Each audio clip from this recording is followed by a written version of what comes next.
Good afternoon. My name is Max Parker. I'm president of the Board of Trustees for San Angelo Independent School District, and I would like to welcome you to our regular meeting of the board that's held today on January 17th, 2023. As president of the Board of Trustees, I would like to welcome not only you, but all those that are also watching our presentation online on our public access channel, Suddenlink Channel 4. We appreciate your interest in our students.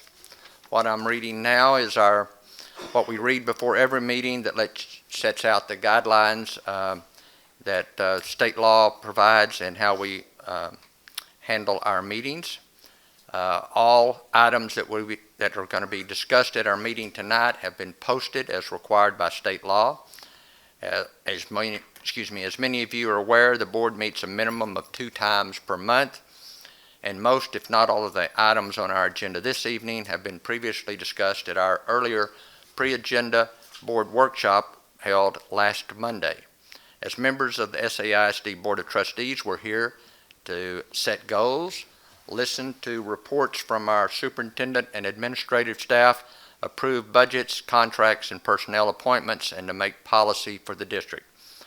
Please keep in mind that our meeting is a meeting of the Board of Trustees held in public and not a meeting of the public.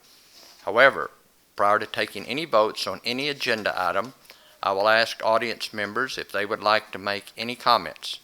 Anyone wishing to make comments on any agenda item should do their best to limit their comments to 5 minutes or less. Also, we have an item on every one of our meeting agendas that allows anyone present who wishes to speak to our board team on an item not on our agenda an opportunity to do so. Please fill out one of the forms in the back should you want to speak on an issue not on our agenda. Please limit your comments to 5 minutes or less if you do want to do this. Also, please understand, if you speak to us on an item that's not on our agenda, our board cannot comment or reply to you except to thank you for your comments since the matter has not been posted for discussion. In compliance with state law, these proceedings are recorded and will become a part of SAISD's permanent legal record. In order that the recording will adequately reflect the proceedings, I ask that you please refrain from talking while others are speaking.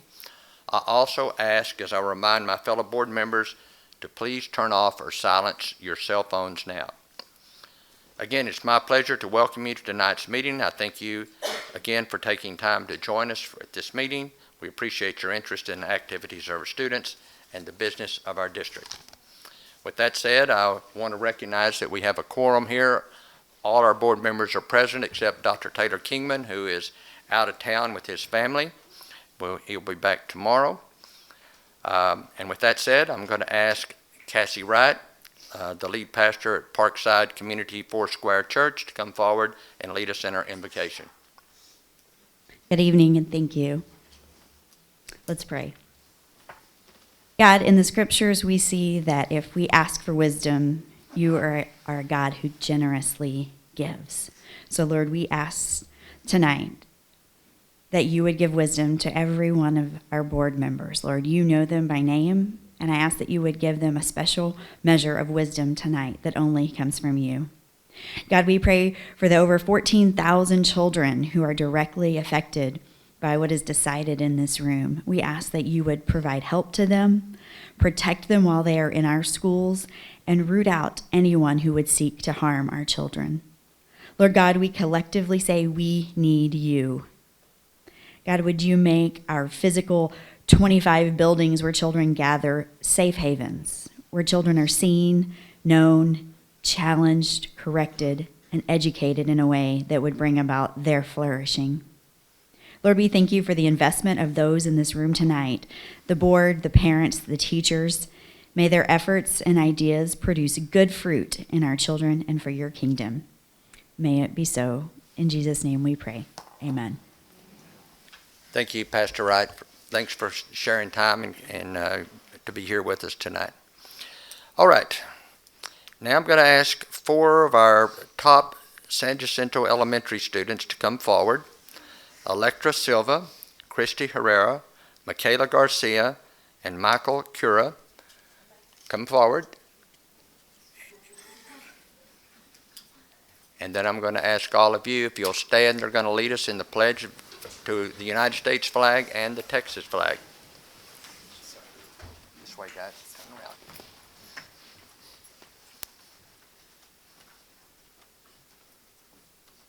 Okay, Michael. I pledge allegiance to the flag of the United States of America and to the republic for which it stands, one nation, under God, indivisible, with liberty and justice for all. Under the Texas flag, I pledge allegiance to thee, Texas, one state, under God, one indivisible.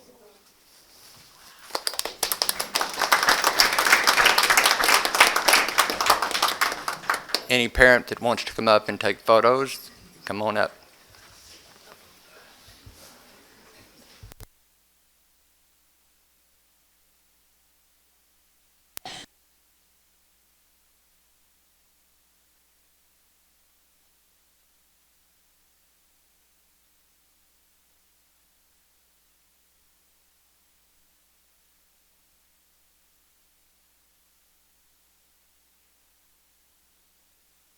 Thank you, students. Appreciate you being here.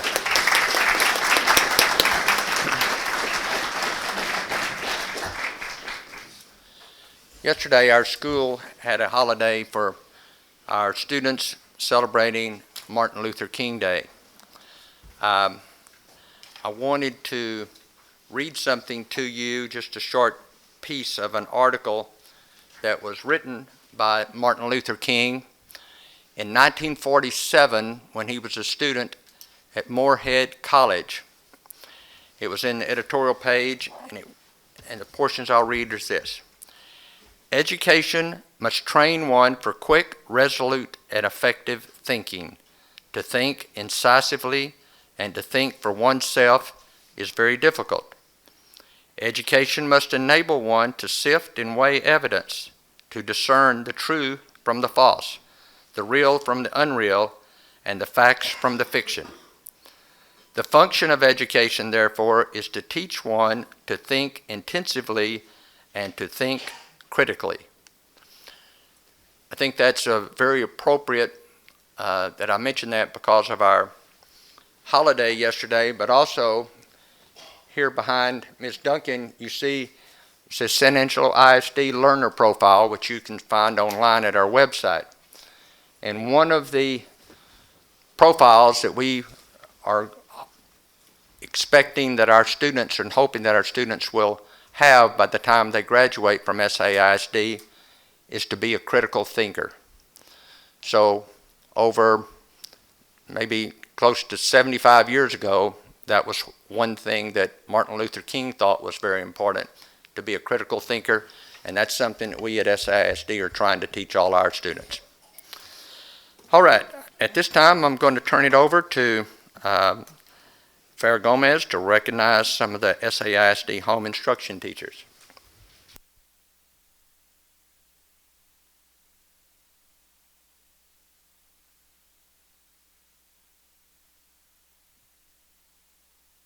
If you all would come on up, just right up here, please.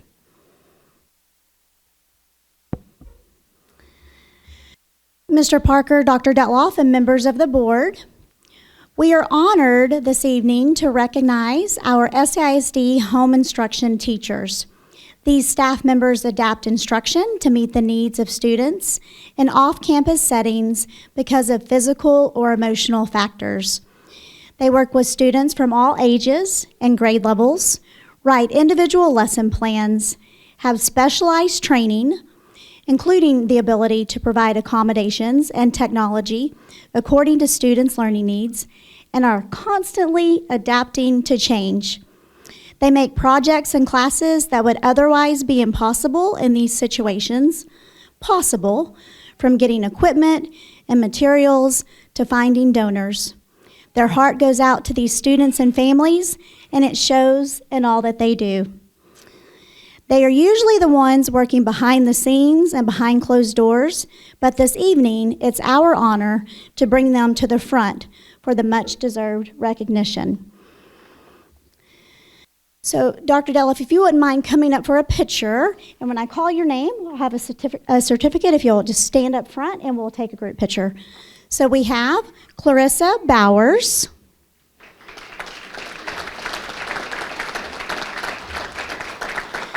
Jennifer Larimore,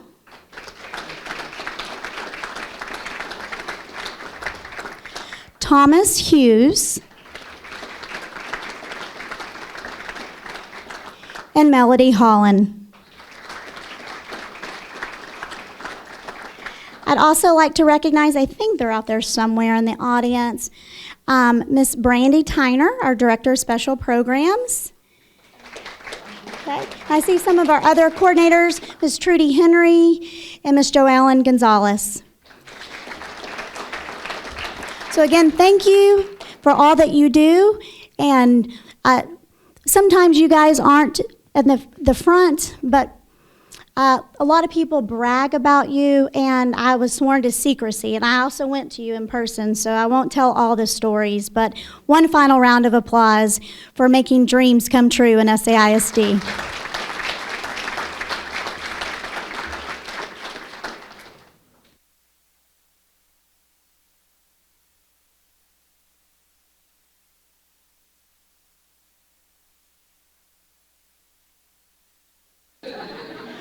Okay, then if we'll just go around and we'll shake hands.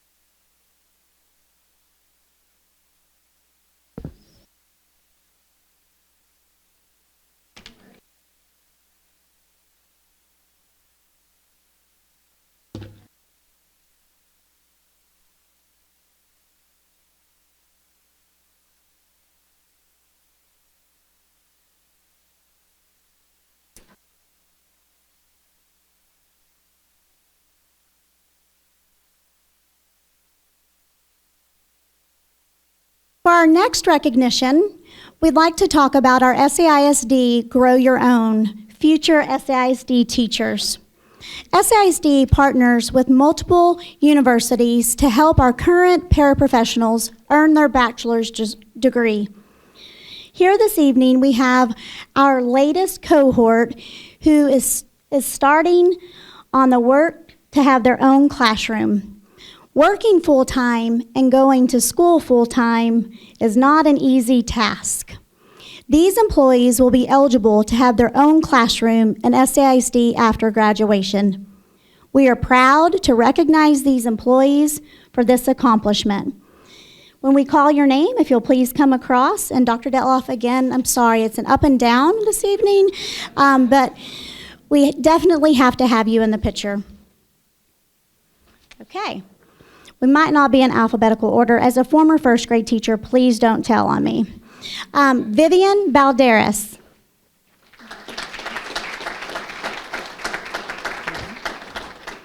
Andrea Garcia.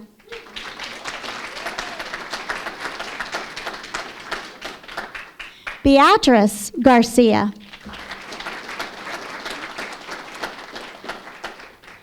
Isabella Hudgens.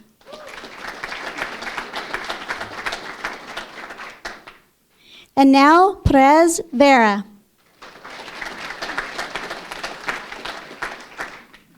Blanca Reyes.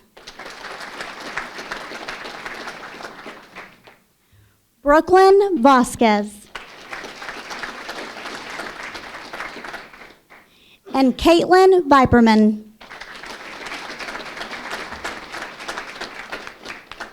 And no worries, Dr. Skelton, we've already told them their contract is waiting. So one more final round of applause.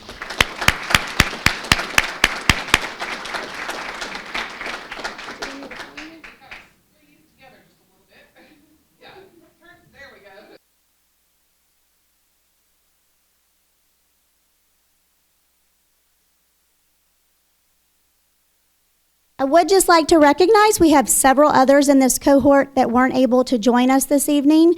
We have others in the audience who began last semester. So we have a team that are here to support you. When times get tough, don't give up. We're here and we're behind you. So again, congratulations. We'll turn and shake hands and keep up the great work.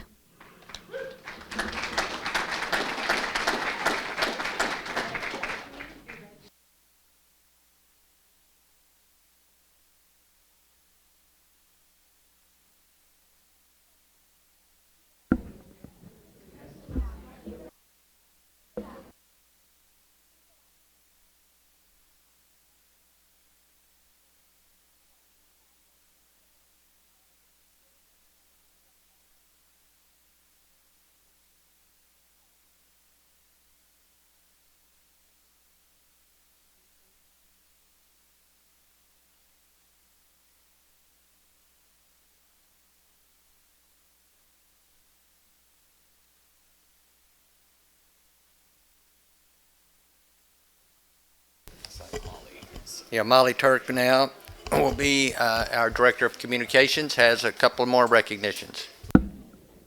Good evening, Mr. Parker, Dr. Detloff, and members of the board. Tonight, we recognize the San Angelo Schools Foundation for their continued support in joining SAISD in uplifting our students and staff. These dedicated foundation members, some of which we have here with us tonight, collaborate with our district and educators to help our students reach their individual hopes and dreams by supporting and inspiring our educators to create and pursue innovation and excellence in the classroom.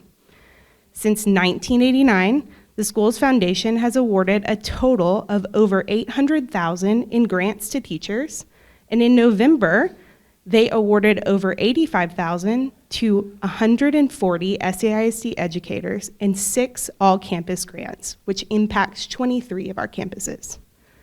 San Angelo ISD is greatly appreciative of the Schools Foundation's decades of commitment to our SAISD students, support of our mission and our educators, and many contributions to improving our San Angelo community. At this time, Dr. Detloff and board members, please join me in recognizing our San Angelo Schools Foundation after I call out each of the board members' names. Board members, I will call out your name, and if you are with us, please come forward for a certificate and a group photo. Dr. Detloff, that's you again. President Robin Trainer, Stacy Elkins, Amy Dugan, Renee Orr, Crispin Graves, Liz Albert, Jennifer Biggs, Executive Director Noreen Carpenter, Brian Abernathy, Carol Barton, Rochelle Boyd, Olivia Carrasco, Davy David, Jackie Evett, Mike Ford, Carol Lee Galbin, Marissa Giesick, Stephen Gossett, Lauren Harper, Colleen Hartzell, Mackenzie Hollick, Tess Matthews, Courtney Nagel, Jean Ann Owens, Corey Stewart, and Terry Thomason. Thank you.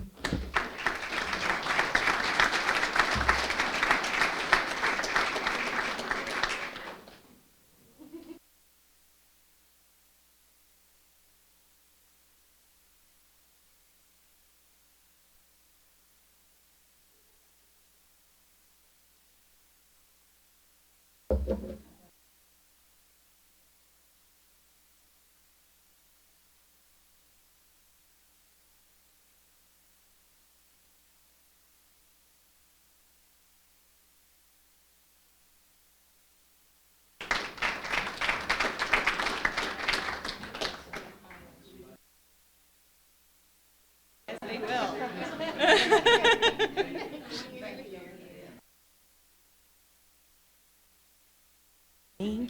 Thank you all so much. Thank you for all y'all do.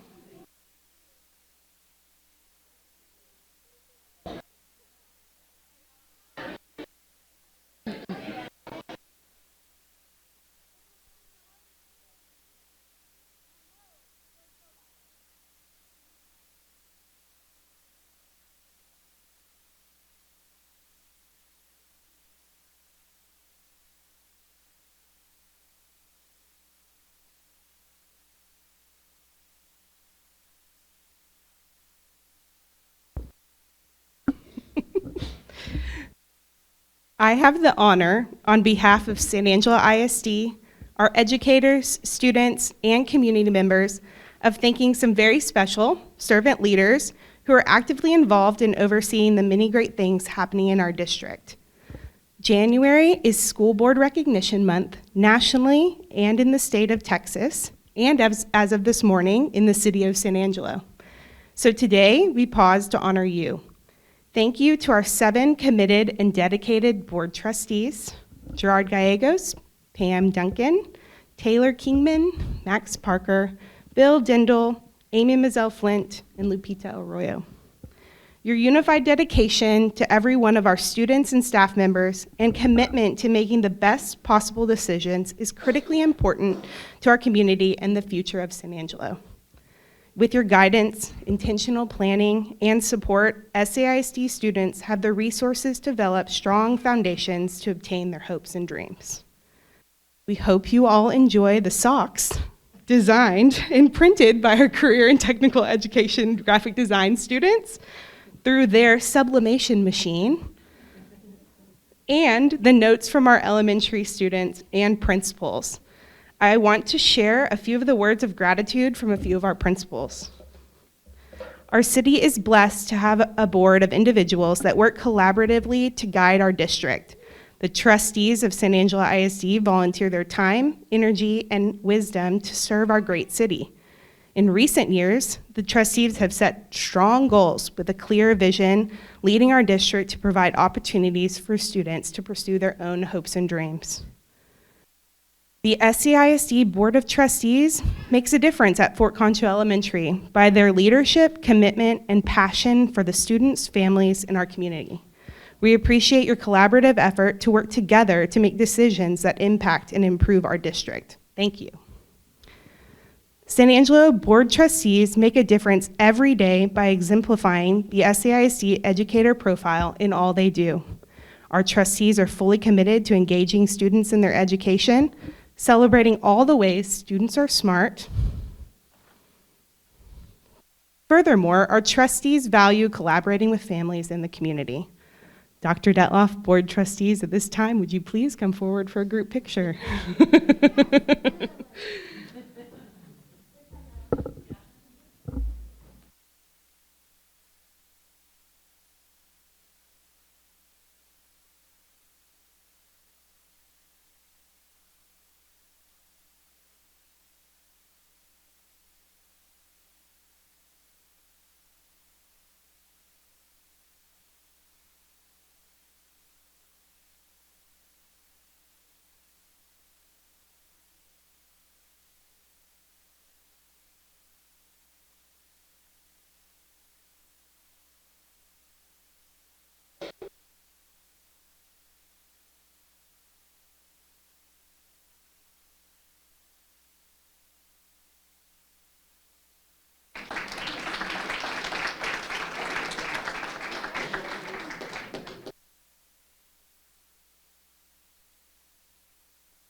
At this time, I'm going to turn it over to Dr. Detloff to make an announcement on something that isn't included on our agenda tonight of one of our new SAISD staff members. Yes, sir. Mr. Parker, thank you for the time this evening. Also, I want to take this opportunity to extend my thanks to our Board of Trustees in San Angelo ISD. This morning, this is kind of the culmination of our celebration, although we celebrate our elected officials all year long. This morning we were at the city chambers with city council and the mayor read the proclamation honoring our school board. But I want to highlight that proclamation with also some comments I made earlier this morning. In San Angelo, we are so fortunate that we've had a steady and consistent board team for really the last 18 to 20 years in our school district. Again, these men and women are volunteers They model philanthropy and the spirit of giving. They have a deep commitment to SAISD and its children. And even in Pastor Wright's comments this morning, or this evening in her invocation, she talked about a safe haven and a great place for kids. And that's what our school board models. You heard Mr. Parker's comments earlier. They really live and breathe our learner profile and the attributes of our learner profile and what's best for kids. I was reading recently in an article, the Texas Association of School Board magazine, and the article indicated that school boards across our state, about 1,030 of them, they really touch on the important concept that they call the B's. They all start with a B. They talk about budgets, they talk about bonds on occasion, they talk about buildings, books, buses, so all these things that are typical that we face in a school system. But they said the high-performing boards really model and focus on what they call the critical C's. So the critical C's are collaboration, community building, communications, connectivity with your community, so those connections, and then what our board has modeled the 14 years that I've been here and worked closely with them is really child advocacy. They advocate for all kids. Doesn't matter where their mailbox is located, they advocate for all kids, and that is something to be said for our school and our community. And the last 4 years, just like our staff members and many of you, they've made really tough decisions and tackled hard, challenging decisions the last 4 years. And I just appreciate all they do to serve our community. Their paycheck is zero. It's the same paycheck every month. It's zero. So they are committed to SAISD. The average tenure on our board is about 10 years. So our average is about 10 years of commitment and service to SAISD. So again, I just want to take this opportunity to highlight our board, and we'll give them one more round of applause before we move on with our agenda.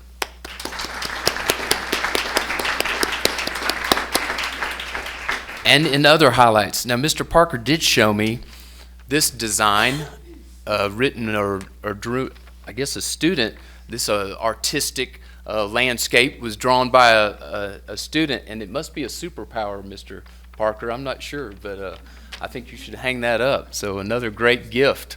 What's interesting is it's in a language that evidently the student knows that I don't know, that I thought was very interesting. So that's a good office frame there.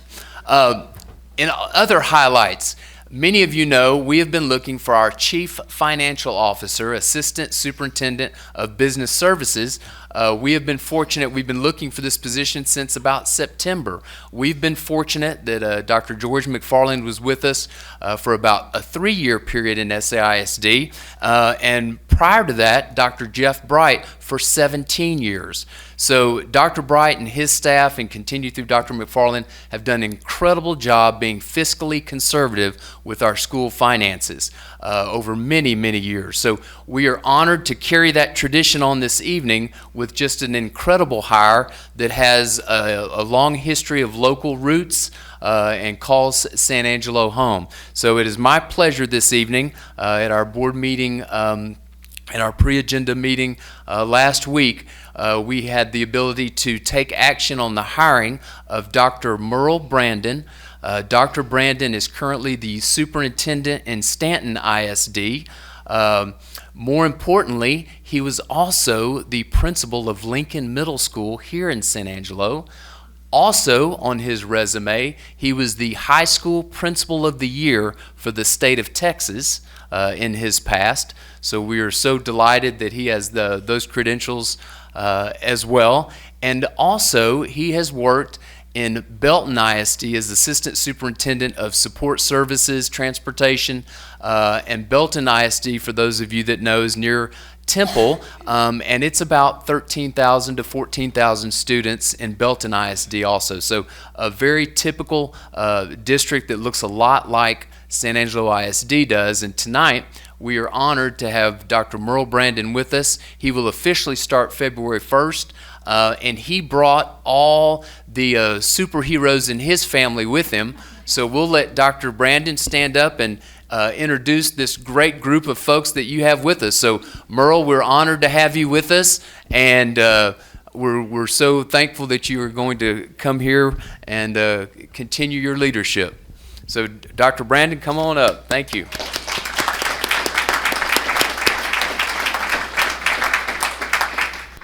Thank you. I appreciate that. And I do have the support system this evening. So Dr. Detloff asked if I could be here this evening, and I said, you bet. And it's I very much appreciate the opportunity to be back in San Angelo. Very well-respected district. Enjoyed my time here. And so with me this evening, my wife, Becky. She's a hospital administrator, Martin County Hospital District in Stanton. And also my son-in-law and daughter, Ashley and Isaac De La Cerda. Ashley's a dermatologist at Shannon, and Isaac is a software analyst also at Shannon. And we have two of the grandchildren with us tonight.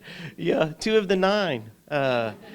Yeah, so Elena is with us, and Camille. Cristiano was here for just a little while, but he's not feeling well, so yeah.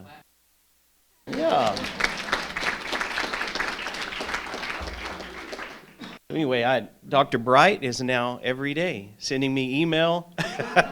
So trying to get me geared up. Official start date February 1, but looking forward to being in the district, back in the district, and appreciate your support and confidence, and look forward to our work together.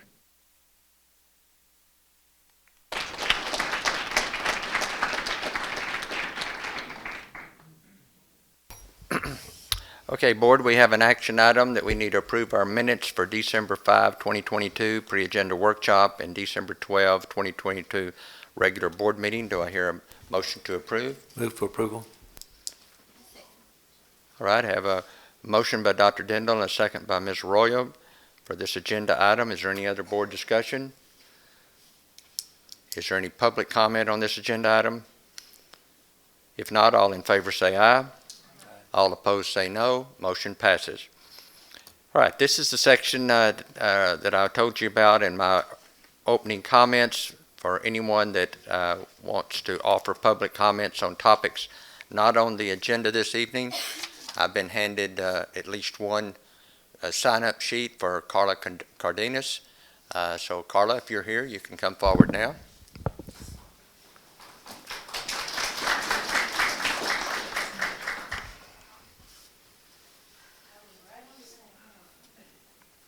All right.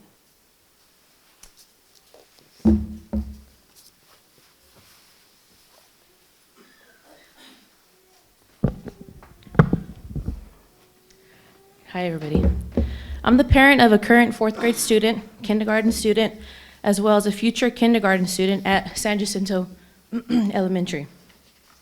For the first and only year, I'll be able to enjoy the benefits of having all 3 of my students at one campus close to home. As a working parent, that's tremendous for me. You all can understand that. Over these last couple of months, since researching and hearing about the proposal of the sustainability plan, there has been many unanswered questions, and it seems like there are many black holes that won't be filled. Why is there no backup plan? Any and every company has a backup plan. You have to. Why is there no backup plan for SAISD when it comes to this sustainability plan? If you're lucky, only if you're lucky, everything will go as planned. There has to be a backup plan, man. This is leading everyone to believe that what you all are proposing is that's it. It's the end all. This is what we have, take it. But when we ask that question, you all leave it, open to that this is not the end all. So where is the next plan? Where is plan B? Parents feel helpless and unheard. Students are sad. Teachers are upset and feel unappreciated. As taxpayers, where is our vote? Where do we stand? Does our voice count? I cannot speak for the other schools, that are on this plan due to cost of repairs, etc. It's a whole different situation when it comes to us, San Jacinto. Apparently, us and Reagan are not in the same category when it comes to needing improvements. Instead, through your town hall meetings, it's been understood that these schools are highlighted because of lower enrollment. So through this plan, you're willing to sacrifice the lives of predominantly lower income families, the families that need a school in our neighborhood nearby, because of a trend of lower enrollment.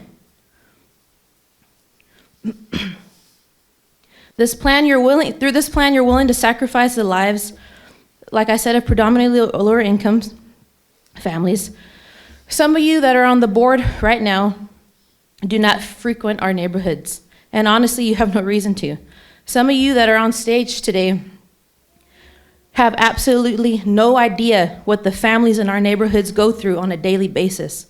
So therefore, I know some of you on the board won't understand where my words and the pain come from. But some of you do. Those of you who do, and those of you who are willing to understand and see and are open to our viewpoints, those of you who are willing to go against the grain, I'm speaking directly to you today. You closing San Jacinto as an elementary school will change the lives of many families, which in return, who are the ones who ultimately suffer? Our students, our number one priority in our lives, your number one priority when it comes to you sitting on this board today. You're representing us as parents and families. I attended every single town hall meeting these last few weeks, which, by the way, there are still many parents who have no idea what's going on right now. Dr. Detloff and a couple of you who attended meetings heard many complaints, suggestions, worries, as well as a little positive feedback. A few bigger key points on my mind, aside from SAISD not having a backup plan and having nothing to share for us when it came to major concerns, are as follows. Number one, parents of children who walk to school were concerned for their children to walk through our neighborhoods, which, like I stated before, some of you may not understand the concern there. I'm gonna break down a few things for you. Walking to Reagan Elementary School from San Jacinto, students will be passing areas with the highest percentage of registered sex offenders in our city. The highest percentage of crime in our city, not limited to violence and drugs, and the highest percentage of men and women who walk religiously through those neighborhoods high on drugs, more than likely some right in their pocket. We see this, we know what goes on. These people are funny at times to see in passing, right? Until it's your own child being put at risk. Not to mention, where do you think our animal services pick up the most loose animals, the most dangerous animals from? You guessed it, right in that neighborhood. Our children will have to cross a major freeway to get to school. Imagine a 5 or 6 year old little girl or boy crossing paths with all of these things along the way. Imagine your own 5 or 6 year old little girl or boy having to cross paths with these things. I know it may be hard for you to accept and understand and put yourself in that situation, but it will 100% guarantee happen. Families will have to walk there. They have to, it's just inevitable. You may say that there's no way that you would put your own child through these dangers, but there are families that have no other choice.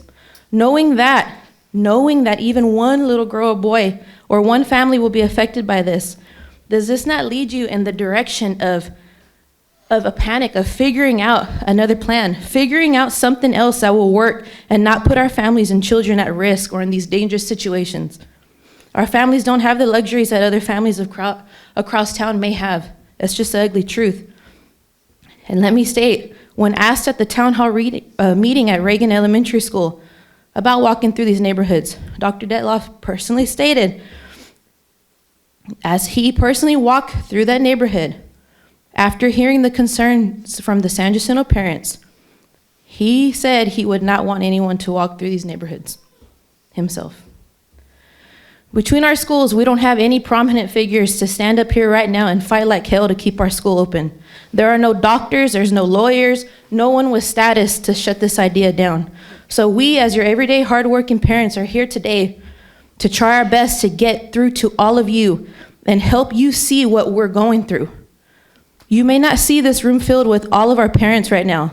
They're working. They work long hours to provide for their families. So those of us that are here today, thank you. We are all of their voices. In just these few short weeks, we have gathered hundreds of signatures personally from people voting to keep our school open. We have established a PTA at our school. We have it now. We have a new social media parents page to keep San Jacinto families involved, and we are willing to do what it takes to keep our school as it is and continue on a path of preparing our children to serve this community in a positive way. Why are our numbers of enrollment lower than some schools? Could it be that several programs were taken away from our community and placed across town? San Jacinto nor Reagan no longer offer ESL or bilingual programs. Why is that? 2 out of the 3 neighborhoods who have, without a doubt, the most Spanish-speaking families do not offer those programs. They were moved away. Lower enrollment right there. Pre-K removed from San Jacinto. Lower enrollment. Reagan at least still offers a pre-K program and has a big special needs program there at their school. Between those programs at Reagan alone, it equals almost 100 students, which we're still very similar in enrollment numbers, San Jacinto and Reagan. I'd like to know what the enrollment would be for the schools of where these programs were moved to. I guarantee you it would be a different ballgame. Those programs removed from the schools that they were moved to and brought back to our schools. Then we'd be evening out. San Jacinto was remodeled in the 2008 bond, and it was promised to us as taxpayers that our money would be used for good. You removing our school from our neighborhood would be a travesty. We are located near a hospital, a police station, and a fire department. We should be #1 in the city. We are home to last year's Teacher of the Year. She's been employed there now for decades. She was my teacher. All children have the right to thrive. This should be the last concern for families in our neighborhood. Your willingness to combine 2 low-income schools together is not having our children's best interests at heart. Do you really believe, or do you think that we believe, that putting these 2 schools together is going to be a good combination and be successful? This is not a combination for success. San Jacinto families do not want to move their children to Reagan. We are stressed and we're looking for other avenues as we speak for our children other than SAISD, just to avoid these small amount of concerns that I've mentioned today. There has to be a backup plan, has to be a better alternative.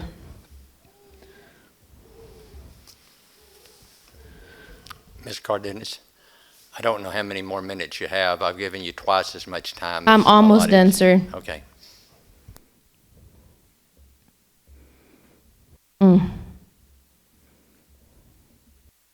Excuse me. So say we must combine. Why are we not enough to create one central location between our 2 schools? I asked that before and they said there's not enough money. The newest school in San Angelo, Lamar Elementary, was built off of recommendation just like this company here. The students' best interests were in mind, and look at how big that campus is. Don't mistake where I'm coming from. I'm more than happy with San Jacinto. It's a nice campus and deserves to serve its purpose. We have multiple drop-off and pickup lanes, and they're wide. We offer 4 lanes right in front of the school compared to Reagan's narrow road that is backed up for blocks with their current enrollment. Just imagine putting San Jacinto and Reagan, how that pickup's gonna be. There's many questions that could never be answered straight on through the town hall meetings. People need this positive, everlasting influence in our neighborhood. My understanding from SASD's email benefits and costs of key points for the sustainability plan, they mention us having fewer enrolled compared to other schools, and they want 500 to 600 students in each elementary school. That size is optimal for instructional benefit and operational efficiency.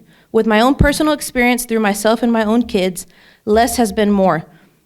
Less has taught my son to properly write his name and figure out math problems that he would cry overnight going to a better school across town.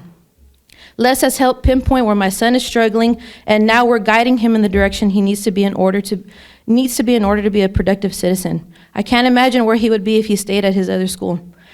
If you Google the top elementary schools in Texas, their ratio average, teachers to student, range from 12-1 up to 15-1. With your plan, you're willing to put 22, maybe 24 students or even more in each classroom. Over the years, I've seen our campus flourish, and it's been amazing what you can accomplish together. San Jacinto, for me and my family, has provided convenience, hope, and happiness.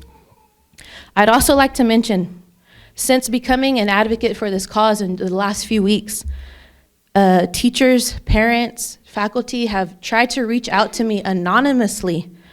I mean, it's incredible what just speaking up once or twice can do. And I'm going to tell you right now, your staff needs a lot more attention, and this is only going to cause a bigger problem.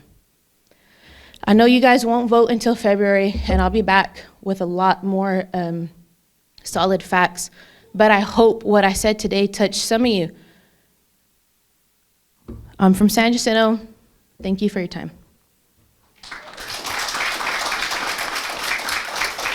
Thank you, Ms. Cardenas.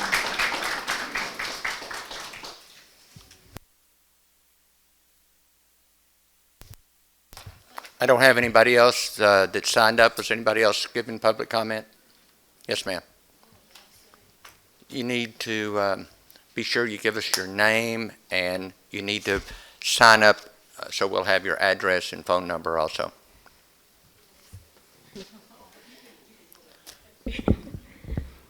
My name is Myra Arredondo, and I'm a parent of a kindergarten student at San Jacinto.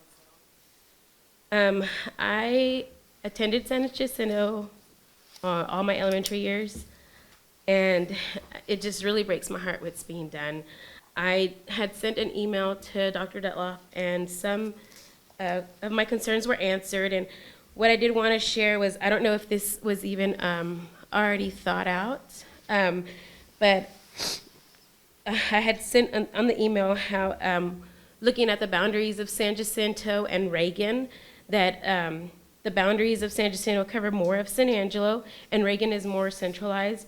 I don't know if you guys had thought about maybe splitting the students in Reagan into 3 different elementary schools, which would be Fannin, Bradford, and San Jacinto, and helping with the transportation and them getting to and from school in that way.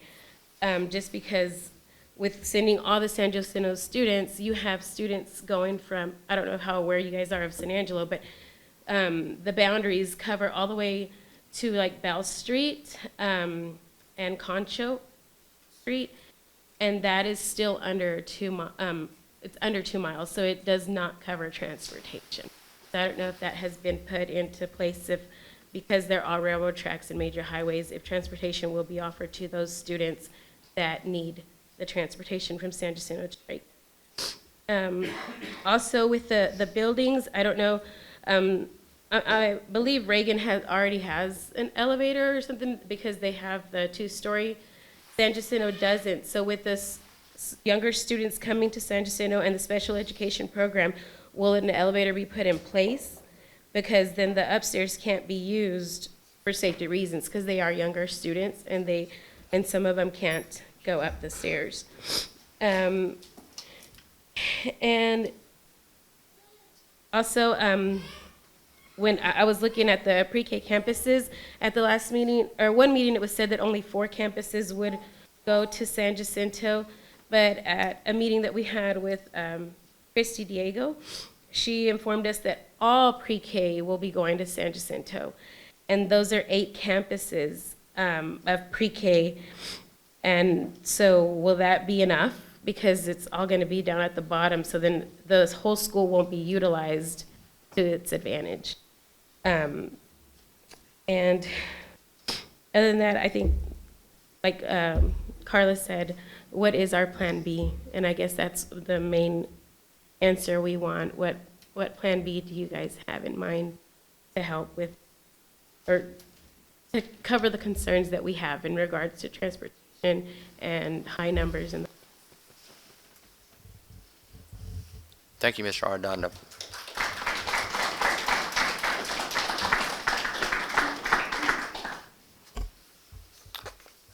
All right, any others? If not, I appreciate everyone that was here. You're correct, this will come up again in February, and we are continuing, as we will tonight, have other reports from our architects and facilities on our assessment report, and we'll continue to assess this. This time, I'll turn it over to Jason Henry. Thank you, Dr. Detloff, Mr. Parker, and members of the board. Tonight we have an update from Park Hill Smith & Cooper on our sustainability plan. They have 3 members of their team with us tonight, Jeff Reed, RJ Lopez, and I'm going to go ahead and start off by turning it over to Alan Wolf. Thank you. Thank you, Mr. Henry. President Parker, Superintendent Detloff, thank you for having us this evening. Actually, I think RJ is going to start off this evening, so I'm going to hand it off, and then I'll visit with you a little bit more later. President Parker, Dr. Detloff, it's good to see you all again on the board. We're going to run through a quick update on the sustainability plan. As we've been working through meetings and trying to get community feedback, as we've heard today and over the past few months. This is a little bit more detailed of a schedule. I can't believe we've been working on this for a year now. As you all know, we started really big picture demographics with data collection back in February to start our facility assessment process, because that's really what we were asked to do from the beginning, was just assess the facilities and offer improvement strategies about a year ago. And so you can see that included demographics, floor plans, how many classrooms do you have, what's the enrollment of the schools. Next, we started looking at the actual buildings themselves. We started walking through classrooms. We started taking pictures, documenting really every part of the facility itself, without really a expectation of what the data says, just collecting everything that we can. May through July, we spent time analyzing that data. What would it cost to upgrade some of the utilities, replace roofs, potentially add additional classrooms or replace classrooms that were built 70 or up to 100 years ago. So over that time, we also compared TEA standards to current facilities. Say you have a library that's 1,000 square feet, but today's standard says it needs to be twice the size to meet the needs of students today. We analyzed that. July through September, we spent time reporting out this data, showing cost, enrollment trends, and really how the data could potentially impact the facilities. And then lastly, the last quarter of the year, we spent working on long-range plans of what this data, analysis, reporting, what really all of that synthesized into this recommendation. And you can see at the bottom there, we've had quite a few board presentations, staff workshops, and this chart even could continue with now the town hall meetings that we've hosted. I believe we've completed town hall meetings at all campuses now, including a virtual town hall meeting. We had a really good turnout at each one of those and was able to hear a lot of community input, and we received quite a bit of participation in those community meetings. I want to start by saying that the district goals that were part of this recommendation was student engagement, making sure the student was first and foremost when making these recommendations. The culture and communication, the town hall meetings, making sure that we're presenting at the board meetings, trying to post online. I mean, continual communication is part of the culture and what we've strived to be a part of along with the board. And then also innovative learning spaces, not just trying to provide was done previously, but looking for opportunities to improve and think about future learners as well. Other guiding considerations were to make sure to keep the focus on the service to the student and the support, and to support the students' hopes and dreams. And so these are big, lofty goals, but we want to make sure that that's at the top of our list here. Considering the sustainability of the district and lower operational cost, we don't always want to talk about money, but it's real, and how you serve the students is based on funding, and we want to make sure that the district and the community is set up to last far beyond us. Better utilizing the existing capacity in all buildings was a key priority as well. Then just offering special programs that haven't been offered, when some of these schools were built. So adapting to pre-K programs and child care options and special education programs that some of these buildings weren't really set up to do originally. I think I've kind of talked through some of these factors that went into the condition assessment and the recommendation, but I'll highlight a few real quick. Just the condition of the facility. How old is it? We have schools that are up to 100 years old, and some of those, the infrastructure has been maintained but not replaced. And a lot of these infrastructures, such as sewer and water, after about 70 years, it gets to the point where you have to replace it, or you're almost over the years spending the replacement cost in maintenance day after day, week after week. Educational and spatial adequacy. Some classrooms are quite small for the amount of students that are in them. Some library, cafeteria spaces are just quite a bit smaller than they would be in a new facility to meet today's standards. Looked at operational cost, as we've talked about previously as well.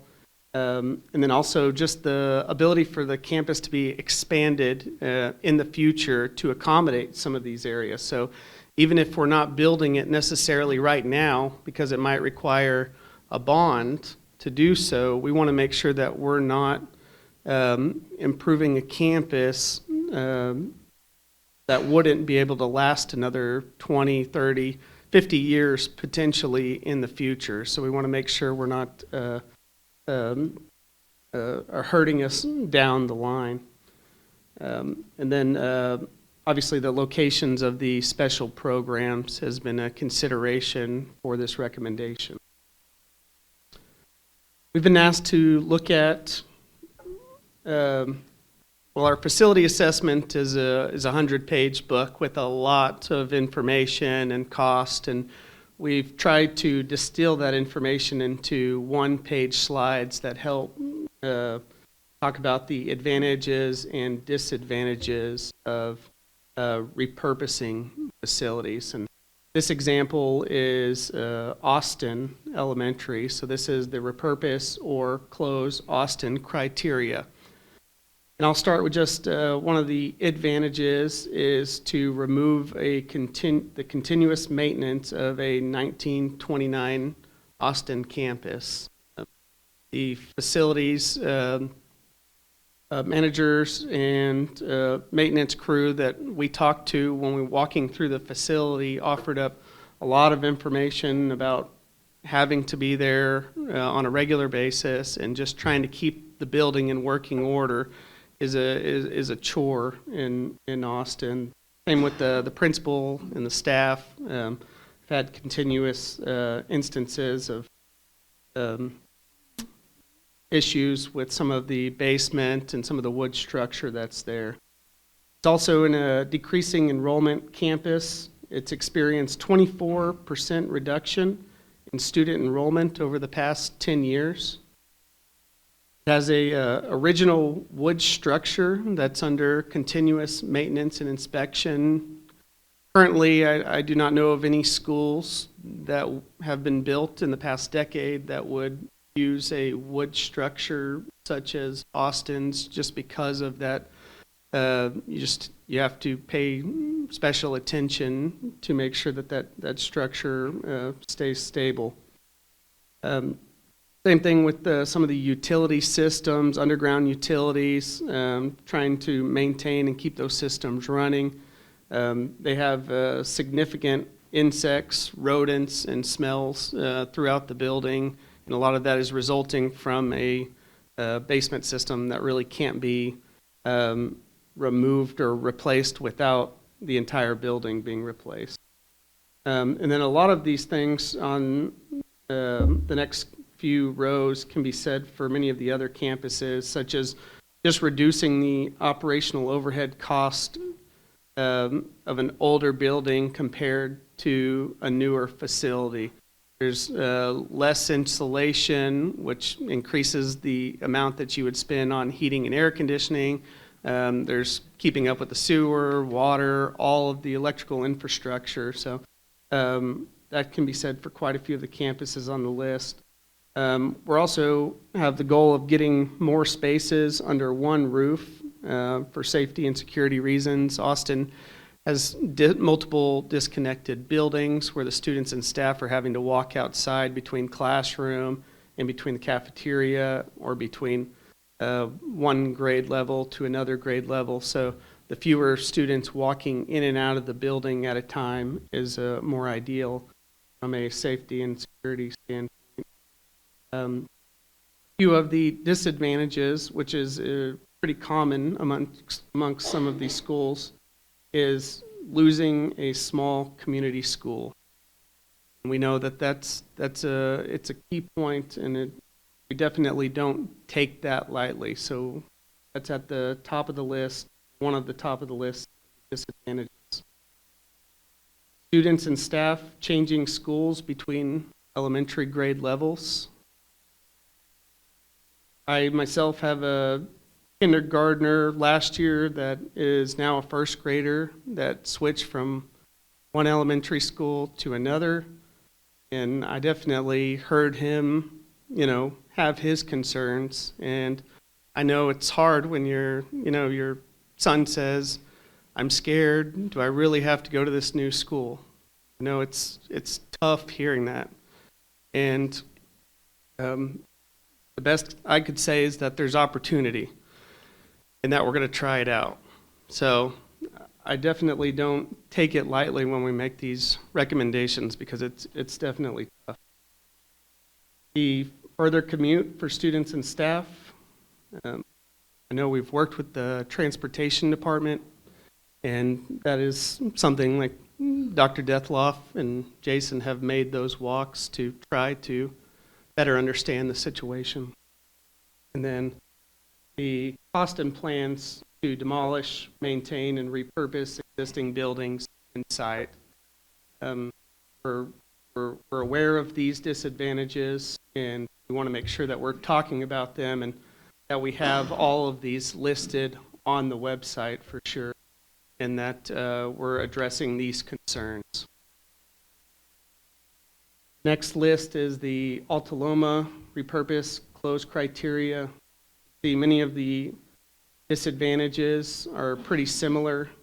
Some of the advantages, the criteria changes a little bit. It's a 1950s campus, so it's one of the newer ones compared to, say, Austin, but it's still 70 years old, and it still has a lot of infrastructure that's just really expensive to replace or maintain.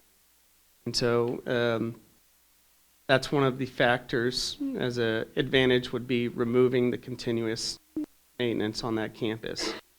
It is also experienced 20% reduction in student enrollment over the past 10 years.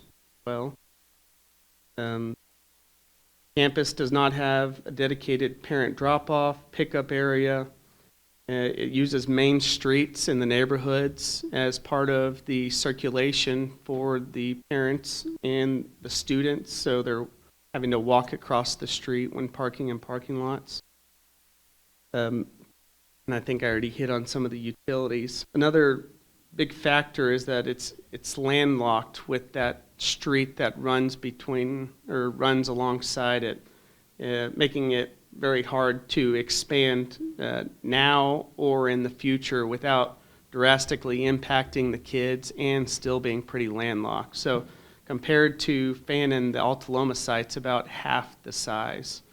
So the Fannin site would allow for eventually a completely new facility to be built when thinking about replacing some of the existing classrooms and cafeteria. So maybe that's a 5, 10, 20-year plan with a bond attached, but we want to make sure that we're thinking that far in advance to make sure we're not backing into a corner. And then I think the rest of that list is pretty similar to the previous. This last one is the Reagan Elementary merging students from San Jacinto Elementary. The first advantage we have listed is Reagan's building is larger than San Jacinto with about 4,700 square feet for additional student capacity. Also, San Jacinto has experienced a substantial reduction, about 39% reduction in students over the past 10 years when compared to Reagan's 11%. San Jacinto has averaged around 50 to 20 losses a year over the past 10 years and has never been above its 2013 enrollment rate in the previous 9 years. Alternatively, Reagan has actually been above its 2013 enrollment rate 5 times in the past 10 years. Reagan has additional on-site parking and drives for safer parent pickup and drop-off. Based on being landlocked, San Jacinto has built a parking lot across the street from the school, but there's no longer available space for additional drop-off and pickup on the actual site itself. Reagan site could accommodate a new elementary school to be built in the future and would allow the same students within the same attendance boundary to attend the new school after construction. So thinking that far in the future, thinking about a potential bond 5, 10, 20 years, the Reagan campus can handle a complete replacement when compared to San Jacinto, which really can't. And then I believe many of the other advantages are similar to some of the other campuses, and the disadvantages are pretty similar to some of the other campuses. And I think we're going to pull in Alan here to talk about operation. Thank you, RJ. Yeah, I wanted to just touch on a little bit of what RJ was saying as part of the factors for consideration in the study. And again, as we talked about, the operational costs are important. It's not just because it's about a number, but it's about what those dollars can do when you put it with a highly qualified teacher in a classroom. And so when we look at maintaining facilities, Function 51 costs and things like that, we've got to factor in as part of our study what the impact could be. Just one of the things that we noticed as we were looking through your data and looking through the campuses through the facility assessment at the operational cost per student, which is a real important factor because you guys get funding from the state based off of that, off of a cost per student or the average daily attendance. And so when we look at that and then compare that to what the cost of a campus are, it's an important consideration. And so we have found in the case in our work, campuses less than 300 students tend to cost much more per student. And again, it's important because of those dollars that you get are finite in terms of the average daily attendance for your district and your campus. And so when you examine that and look at that, say, in comparison to a 550 or 600 student school, you can see that the cost per student is less in those larger campuses. It can be anywhere from $500, $1,000 to even sometimes $2,000 per student, depending on the campus. And so it's an important consideration that we look at, and it's for the reason of serving the students. I've shown this slide before, and many of these districts we've worked in, not all of them. I just want to say that San Angelo ISD is not different than a lot of districts who are experiencing the same challenges. We've worked with many of districts We've had this challenge in Lubbock ISD. Lots of other districts have done the same kinds of projects and had to look at consolidations, mergers, and repurposings, different attendance zone boundaries to balance students and so forth. And I know just in Dallas ISD they did, I think back in 2018, they've had to do that as well. So it's not just the districts like Amarillo and Lubbock and Abilene and San Angelo, but the larger metropolitan districts have been dealing with the same challenge as well. I've mentioned this at the town hall, and I really do appreciate all the community feedback that we've gotten. It's very helpful for us as we factor in and try to finalize the master plan and with all the comments that we've gotten. In our work, and we work all over the state, we're not building 250 to 400 student elementary schools anymore. And it's because our clients are finding that they can't, in many cases, can't afford to operate them at that size. And so what we try to do is find a balance and an optimum size that works well operationally, but also serves the students very, very well. And so wanted to talk about how we see that or how we envision that going forward. When we came and talked in the fall, we recommended first that the district look at reducing the number of elementary campuses, and this is based on peer benchmarking. It's based on the data we gleaned from the facilities condition assessment and the studies we've done of the capabilities at each campus. And so we recommended moving from 17 to 14 elementary campuses. Just as an example, Abilene ISD has 13 elementary campuses, a little bit larger enrollment. So we were, I think, guarded in our approach in terms of looking at the number of elementary campuses, but we could see in the data that would be a strong recommendation from us going forward. We recommended a target size of the campuses, and I'll go into that a little bit more, some of the factors we utilize to help form that recommendation of between 500 and 650 students. But we also wanted to make sure we were accommodating and thinking about the special programs in the district as well, particularly when you talk about the existing facilities and those that could be repurposed, for example, and things like that. You might ask, why 600 students? Why is that the target that you're recommending to us? What we have found in that particular size campus can be more resources for students. We've certainly seen just in terms of how you operate a campus with library, cafeteria, gymnasiums, typically, and administration areas, typically you can do that with one of each of those spaces. There's still, I think, an opportunity, and I think Lamar's a good example.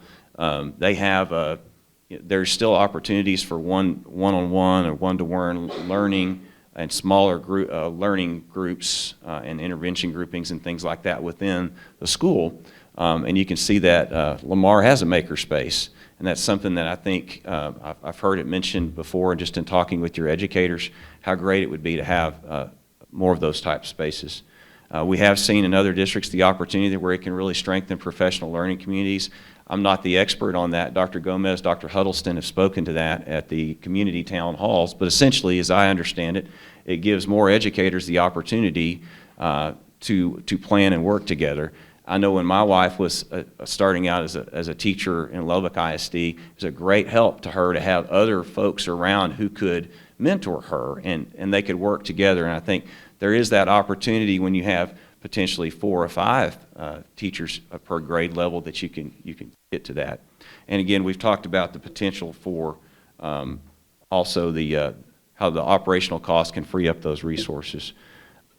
These are some of the, we included some of the slides that Dr. Gomez and Dr. Huddleston highlighted in the community town halls. And so you can read them on the screen here. But again, I think the idea is to facilitate more opportunities with PTAs, provide more wraparound services to students. Again, keeping the service to the student paramount, which is what Dr. Detloff and his staff have emphasized to us. We talked about and when you go in a new school and see the opportunities and what some newer facilities or renovated facilities can do, but in this case, what we're talking about is potentially some additions where you can have maker spaces and STEM areas for kids, and where they can work in what we would call different learning modalities. Some kids learn best working with their hands, some kids hear better, some kids learn working with their peers. And so we're looking for ways that we can provide that type of facility for students, so a better educational environment wherever we can, and a safer and more secure a learning environment wherever we can. And that's the charge that we have as building design professionals. This again was a question that we had at Town Hall that Dr. Gomez addressed. So I wanted to just talk a little bit about, this has been the recommendation that we made to the board after hearing from all the campuses when we were going through the facility condition assessment, looking at the data. And we've broken this into phases. And again, the timeline, this isn't to say that you should hard and fast. This is just the earliest that we could see the things that could happen. We wanted to put something out there for you to consider. But there is a benefit to doing it as well and acting on it, I think, as you have seen in terms of the previous slides we've shown. But there's lots for you guys to consider. The first phase 1A that we talked about was merging San Jacinto Elementary students, the kindergarten through 5th grade, into Reagan, and then utilize San Jacinto for a pre-kindergarten campus, and then a special needs for pre-kindergarten and early education. That's I think could be really be a win-win, and I know it's a difficult transition, and I don't want to minimize that at all for everyone who's here. I can understand, and it's for us, we're looking at 2 campuses in Reagan and San Jacinto that have both received work in the 2008 bond and investment from the taxpayers here in San Angelo. And I think there's an opportunity to get more use and really have a campus that can serve the pre-kindergarten well, and in Reagan serving kindergarten to 5th grade students very well. Looking at what we call the phase 1B was the potential of merging Altaloma students with Fannin Elementary. Again, they're in the kind of the same feeder pattern, so it also made sense from that standpoint. And then the recommendation there would be to repurpose or close Altaloma Elementary School. Finally, RJ hit on a lot of this when he went through the Austin and McGill slide earlier, looking at the different factors that help form the recommendation we've made here is to expand McGill and to merge the Austin kindergarten through 5th grade students into McGill. And just to stop real quick, both in the case of Fannin and McGill, we're recommending some amount of new construction to accommodate that, because we understand that those campuses right now would need some additional, they have some additional capacity, but they would need more to make this transition. And so in the end, in phase 2, repurposing or closing Austin Elementary is the recommendation that we've made. Right now, this is the current attendance zone and boundaries for the district. And so under the recommendations that we've put forth in the draft master plan, they would change to this. So as you can see, that the San Jacinto has been identified in this particular map as a pre-K, functional needs for pre-K campus, and then all the kindergarten through 5th grade students would go, and this is the yellow area on your map, would go to Reagan, and then the students at Austin would go to McGill, and that's the area in pink in the center of the screen. And then in brown above that heavier red line, Altaloma to Fannin. So that would be the difference in the attendance zone map from current to proposed. Finally, I just wanted to touch on, this is a slide that we put in the community meetings, and one that Dr. Detloff had covered. And I think it's really, really important. We've also heard a lot about the concerns and the desire for students to stay, as you mentioned earlier, within the same feeder pattern and with their peers. So as they go, whether they're going to Lone Star Middle School or Glenn Middle School, that they would then continue on and either be a Central Bobcat or a Lakeview Chief. And so I think it's important consideration that we also tried to factor in as we were getting that feedback as well. And this plan does that. This sustainability plan would do that. So with that, I would open it up. Certainly our recommendations to consider that draft sustainability plan, and then open it up for any questions that you all have for us this evening.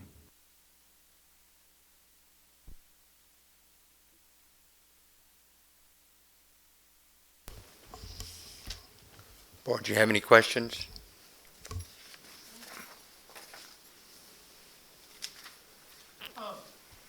Right now, our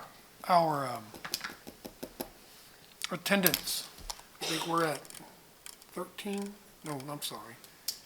Where are we? Yeah, 13,487. And you have a program that looks forward like a trend of whether you'll be trending up in 10, 15, 20 years. And the reason I'm asking is because in 2005, it's a long time ago, I got on the board. We were about at that number of 13,000, probably 13, less, just almost 14. And we're going through the same thing, kind of like we're doing right now, but except we came up with the bond in '08. But what are the chances of us going back up to, because we went from 13 to, I think, 17. What is 17? I think almost 17,000 students in a matter of about 6, 7 years. It's almost like a 20-year trend, because I'm almost at 20 years doing this. And we're at the low part end right now. And I'm just wondering if that's going to last for 6 years. And then boom, we get hit with 17,000. Right. So. One of the things in terms of our sustainability plan that we've looked at, and when we were factoring in the capacities of the campuses, and then looking at enrollments as part of the plan and making the recommendations to potentially shift or merge campuses, we didn't just look at the enrollment that it is now, but we looked with between 5 and 10%, if that changed between 5 and 10%, because we wanted to be sure that there would be, if you did experience those swings, that there would be some additional capacity. And then also when we figure our capacity calculator, we do know that there are special spaces within a school, even classroom size spaces, that may not be used as classrooms. They may be used as intervention grouping spaces and things like that, which are important. There may be other areas in the campus there as well if you had to have them for a classroom for a period of time. And so we did try to factor in the potential that there could be some growth at each one of the campuses. So as we were looking at the capacities before we made those recommendations, we did that. Okay. All right.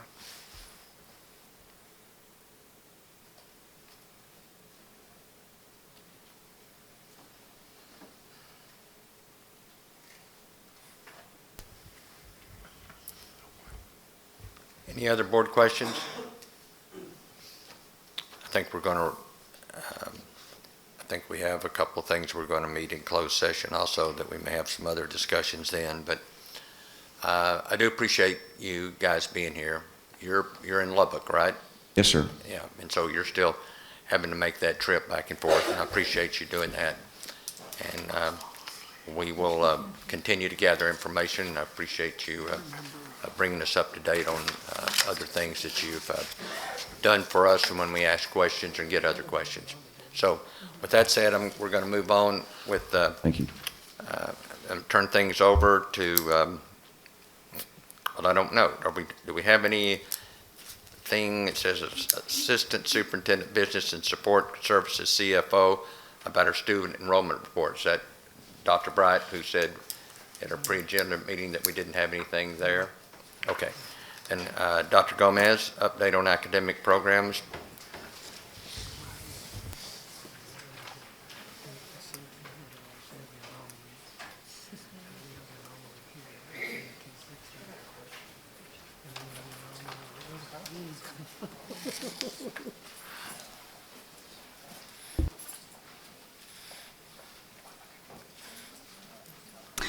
Mr. Parker, Dr. Deloff, and members of the board, this evening's academic report is about our latest career and technical education partnership, the Shannon Health Science Symposium Series. This four-part symposium kicks off tomorrow, January 18th, at West Texas Training Center in the Rapid Response Room as part of the combined efforts of Shannon, SAISD, Angelo State, and Howard College. This symposium offers our students a unique opportunity to explore the vast array of career avenues within the health science field in which training and education for many of these opportunities is offered locally here in San Angelo by either Howard College or Angelo State University. Shannon offers the Margaret Shannon Scholarship that provides financial, educational support for those students pursuing post-secondary healthcare careers such as nursing, radiology technician, surgical technician, physical therapy, and many more. Through this full tuition paid scholarship, a student can complete their education and start their career at Shannon. This series will continue throughout the spring, ending with a tour of the Shannon facility. The post-secondary opportunities for students who participate include the possibility of the high school scholarship, internships, and employment. I'd like to recognize Ms. Roxanne Fentress, our Director of CTE, for all of her hard work in coordinating, and our staff who lead and guide our students on a daily basis. We thank our partners at Shannon for their devotion to growing their own, and we are proud to hand over those future-ready graduates. We thank Angelo State University and Howard College for working so closely with us to set students up on their post-secondary education plans. And that's this evening's academic report. Thank you. Thank you, Dr. Gomez. Is there anything I need to get over? Okay. We're going to go now into our consent items. We have consent items A through F. These are items that we discussed last week and after discussions decided to put on the consent item agenda. If anybody wants to take any of these off as I read them, let me know. Consent item A, consider donations. B, consider approval of the quarterly investment report ending November 30, 2022. C, consider approval of cooperative purchasing organizations. D, consider bid number 22-026, miscellaneous supplies. E, consider bid number 23-001, special education software. And F, consider superintendent's recommendation for personnel for school year 2022-2023. Do we have anything on the none? All right, so F will be off. So does anyone want to make a motion for consent items A through E? Make a motion to approve consent items A through E. I'll second that. So we have a motion to approve by Mr. Gallegos and a second by Mr. Parker to consent items A through E. Is there any other board discussion? Is there any public comment? If not, all in favor say aye. All opposed say no. Motion passes. All right. Consider approval of 2021-2022 audit report. Jaime, you're going to speak on that first?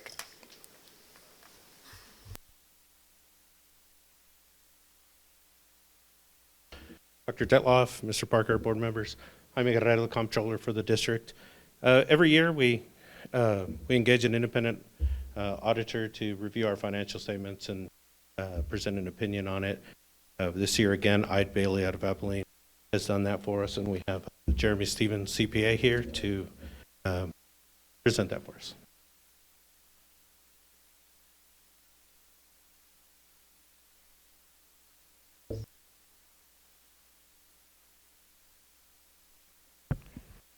Good evening, members of the board. Yes, our firm has completed the audit of the financial statements of the district as of and for the year ended August 31st, 2022. I left a copy of those financial statements at each of your seats. I'll briefly kind of walk through those financial statements. I have a brief presentation to go over some of the financial highlights. But before I do want to say that the audit went well this year. Did not have any adjusting journal entries as a result of audit procedures. Additionally, we're not reporting any material weaknesses or significant deficiencies in internal controls over financial reporting. So overall, just a good, clean audit year. Like I said, the district has completed its annual comprehensive financial report. The district will submit that to the ASBO for its certificate in excellence in financial reporting award program.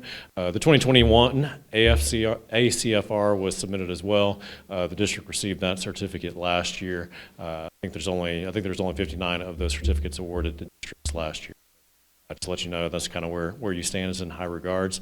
But the district will plan to submit this ACFR for that certificate program this year as well. That being said, I'll kind of walk through the financial statements briefly, starting with our independent auditor's report. Starts on page number 11. I've summarized kind of the main points on the slide, but to begin with, at the top of page number 11 is our opinion. Basically states that in our opinion, the financial statements present fairly in all material respects the financial position of the district. So this is what's known as an unmodified opinion or a clean opinion on the financial statements. It then goes on to describe our basis for opinion immediately following that, which is that we conducted our audit in accordance with generally accepted auditing standards, and additionally that we believe that the audit evidence we have obtained is sufficient and appropriate to provide a basis for our opinion. Immediately following that, at the bottom of page number 11, is what we refer to as an emphasis of matter paragraph regarding the adoption of a new accounting standard. In the current fiscal year, the Governmental Accounting Standards Board required all governmental entities to adopt GASB Statement number 87. It was a pretty significant change for the way governmental entities accounted for leases. It required that all governmental entities record a lease liability on the face of its financial statements for any future commitments for future lease payments. So it's a pretty significant change. Anytime there's a significant change like that, we just call attention to it here. But like I said, it's still an unmodified opinion. We're just kind of highlighting that there was a change in accounting principles. Moving ahead to page number 12 at the top, it does discuss management's responsibilities for the financial statements, which is that management is responsible for the preparation and the fair presentation of these financial statements in accordance with generally accepted accounting principles. Additionally, management is responsible for the design and implementation of internal controls. And then lastly, it describes our responsibilities as auditor, which is to express an opinion as to whether the financial statements are presented in accordance with generally accepted accounting principles, and to obtain reasonable assurance that the financial statements are free from material misstatement. There's some additional wording regarding our approach to internal controls, which is that we gain an understanding of the district's internal controls to design our audit procedures. However, we do not test those internal controls to an extent that allows us to express an opinion. So we're not expressing an opinion on the effectiveness of internal controls. Now jumping ahead to some of the basic financial statements themselves, I'll start with the statement of net position on page number 23. It goes on over to page number 24. I've got a very summarized version of this statement up on the slide. You'll see the 2022 column and then a comparative column for 2021. This statement provides a snapshot of all assets and liabilities of the district at a consolidated level as of August 31st, 2022. You'll see at the end of the current fiscal year, total assets pretty comparable to last year. It's about $300 million this year. It's about $297 million last year. So in total, assets are pretty comparable year over year. And then as far as liabilities of the district, there was a reduction in liabilities down to about $207 million this year. It's about $226 million last year. The majority of that reduction in liabilities is related to the pension liability and then related items related to that pension liability. That's what was driving that reduction in liabilities. And then if you added up your assets less your liabilities, your total net position at year end, that's about $92.9 million this year. It was about $71.0 million last year. The second statement that I'll touch on is the balance sheet of governmental funds, which is on page number 27 and 28. Again, this particular statement provides a snapshot of assets and liabilities. However, this statement is presented on a different basis of accounting. It's presented on what's known as the modified accrual basis of accounting. So its focus is on current assets and current liabilities. It doesn't have capital assets. It does not include long-term liabilities for your bonds payable, your leases payable, or anything of that nature. It's, like I said, current assets, current liabilities. You'll see under this basis of accounting, total assets at the end of the current fiscal year, about 91 million. Previous fiscal year is about 73 million. So total assets did increase year over year by about 17.9 million, largely in the investment category. That's up to about 14.8 million this year. And then as far as liabilities, pretty comparable year over year. About 19.5 million this year is about 18.1 million last year. So there was a small increase in liabilities of about 1.3 million. If you added up your assets less your liabilities, you get your fund balance at the bottom there. It's about 71.6 million this year. It was about 55 million last year in total. So the total fund balance did increase year over year by about $16.5 million. On this particular slide, this summarizes the fund balance across all funds. So it includes fund balance for the general fund, debt service fund, capital projects fund, and everything consolidated. Again, you'll see that total fund balance increased, like I said, about 16.6 million. That is made up primarily of an increase in the general fund of about 14.6 million. And then all other governmental funds increased approximately $2 million year over year. And then looking specifically at the general fund and those various categories of fund balance in the general fund, you'll see the general fund balance grew from about $48 million in the previous fiscal year up to about $62.5 million this year. So general fund did increase about $14.5 million year over year. And again, as far as those individual categories for that fund balance, you know, it's fairly comparable. Most of that increase, however, is in the unassigned fund balance category. That unassigned fund balance category is up to about 53.7 million this year, is about 40.2 million last year. And that unassigned fund balance is the fund balance available to the district to kind of fund regular operating activities. One metric you can use to kind of gauge the health of that is to compare it to your average monthly expenditures in the general fund. I generally hear a recommendation to keep at least 3 times your average monthly general fund expenditures as your unassigned fund balance. I did the calculation for the district based on the fiscal year 2022 expenditures. Calculated out to about 6 times average monthly general fund expenditures. So you're above the minimum recommendation. However, I will remind board members that currently the district is receiving quite a bit of additional federal money through the various COVID funding and whatnot, especially through ESSER. So a lot of expenditures that typically would be in the general fund are in other federal funds. So that might skew that calculation a little bit. In a couple of years, at the so-called TEA fiscal cliff, when those ESSER funding runs out, those expenditures will presumably need to come back over to the general fund. Just want to put you on notice for that. Just make sure you keep that in the back of your mind that while your unassigned fund balance may be growing now, there's the so-called fiscal cliff is coming. All right, last statement that I'll touch on is the statement of revenues, expenses, and changes in fund balance on pages 30 and 31. Again, I summarized it up on the slide. This is for the total governmental funds. Total revenues in the current fiscal year sees about 169 million. Previous fiscal year is about 155 million. So revenues did increase year over year by about 13.8 million.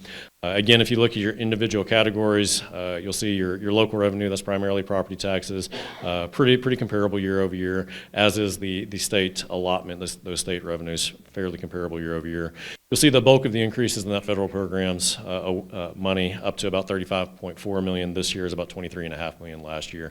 That's primarily all of that additional ESSER funding that's been coming in is what's driving up those revenues.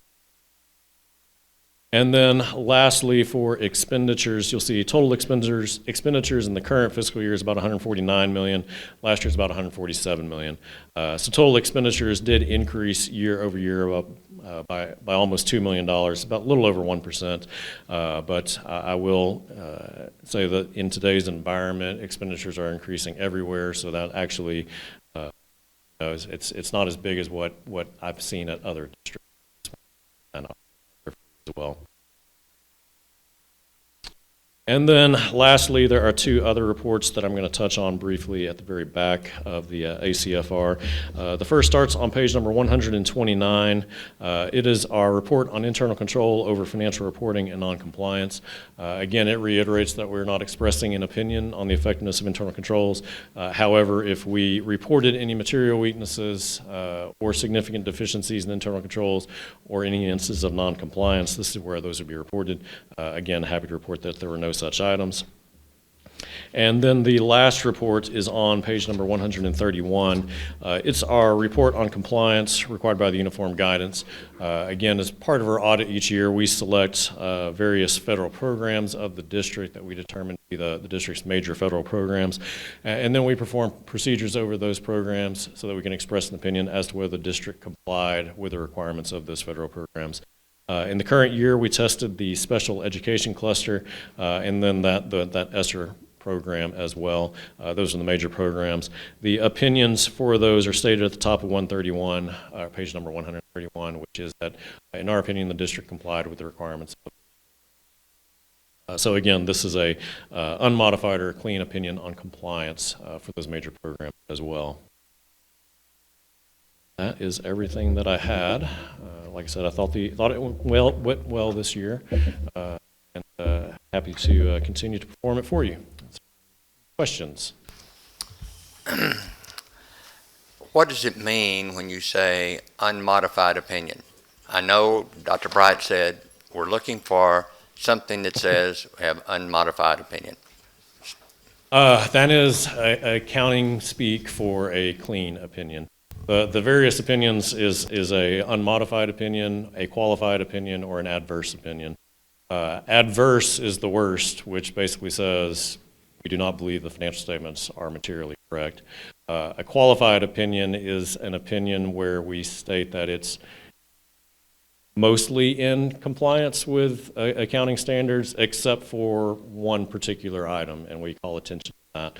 Unmodified means that, in our opinion, everything is materially stated correctly.